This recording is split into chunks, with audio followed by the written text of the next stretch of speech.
continuation of Chapter 10 of Sanditon by Jane Austen. It struck her, however, as he poured out this rather weak cocoa, that it came forth in a very fine dark-coloured stream, and at the same moment his sisters both crying out, "Oh, Arthur, you get your cocoa stronger and stronger every evening," with Arthur's somewhat conscious reply of, "'Tis rather stronger than it should be tonight," convinced her that Arthur was by no means so fond of being starved as they could desire, or as he felt proper himself. He was certainly very happy to turn the conversation on dry toast and hear no more of his sisters. "I hope you will eat some of this toast," he said. "I reckon myself a very good toaster. I never burn my toasts. I never put them too near the fire at first, and yet, you see, there is not a corner but what is well browned. I hope you like dry toast." "With a reasonable quantity of butter spread over it, very much," said Charlotte, "but not otherwise." "No more do I," said he, exceedingly pleased. "We think quite alike there. So far from dry toast being wholesome, I think it a very bad thing for the stomach. Without a little butter to soften it, it hurts the coats of the stomach. I am sure it does. I will have the pleasure of spreading some for you directly, and afterwards I will spread some for myself. Very bad indeed for the coats of the stomach, but there is no convincing some people. It irritates and acts like a nutmeg grater."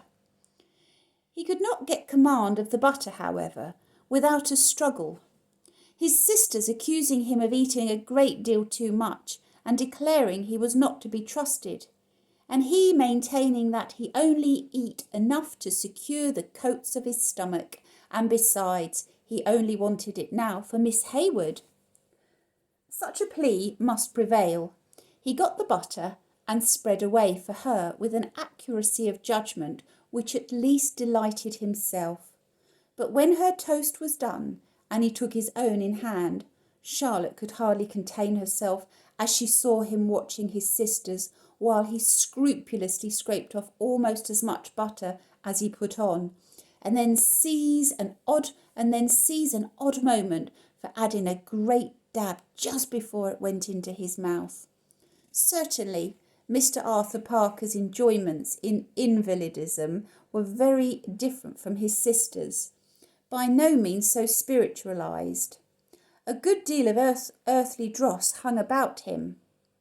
Charlotte could not but suspect him of adopting that line of life, principally for the indulgence of an indolent temper, and to be determined on having no disorders but such as called for warm rooms and good nourishment. In one particular, however, she soon found that he had caught something from them. "What?" he said. "Do you venture upon 2 dishes of strong green tea in one evening? What nerves you must have! How I envy you! Now, if I were to swallow only one such dish, what do you think its effect would be upon me?" "Keep you awake perhaps all night," replied Charlotte, meaning to overthrow his attempts at surprise by the grandeur of her own conceptions. "Oh, if that were all!" he exclaimed. "No, it acts on me like poison, and would entirely take away the use of my right side before I had swallowed it 5 minutes. It sounds almost incredible, but it has happened to me so often that I cannot doubt it. The use of my right side is entirely taken away for several hours." "It sounds rather odd, to be sure," answered Charlotte coolly, "but I dare say it would be proved to be the simplest thing in the world by those who have studied right sides and green tea scientifically, and thoroughly understand all the possibilities of their action on each other." Soon after tea, a letter was brought to Miss Diana Parker from the hotel. "From Mrs. Charles Dubois," said she, "some private land," and having read a few lines, exclaimed aloud, "Well, this is very extraordinary, very extraordinary indeed, that both should have the same name, 2 Mrs. Griffithses. This is a letter of recommendation and introduction to me of the lady from Camberwell, and her name happens to be Griffiths's too." A few lines more, however, and the colour rushed into her cheeks, and with much perturbation she added, "The oddest thing that ever was, a Miss Lamb too, a young West Indian of large fortune, but it cannot be the same, impossible that it should be the same." She read the letter aloud for comfort. It was merely to introduce the bearer, Mrs. Griffiths from Camberwell, and the 3 young ladies under her care to Miss Diana Parker's notice.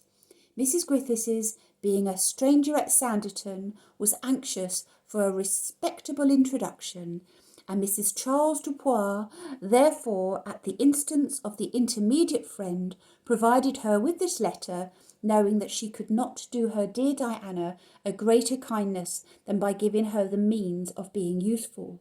Mrs. Griffiths's chief solicitude would be for the accommodation and comfort of one of the young ladies under her care, a Miss Lamb, a young West Indian of large fortune, in delicate health.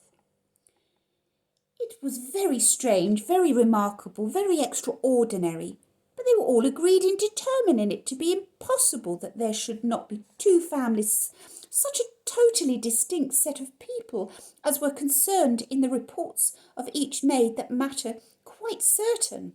There must be 2 families, impossible, and impossible was repeated over and over again with great fervour.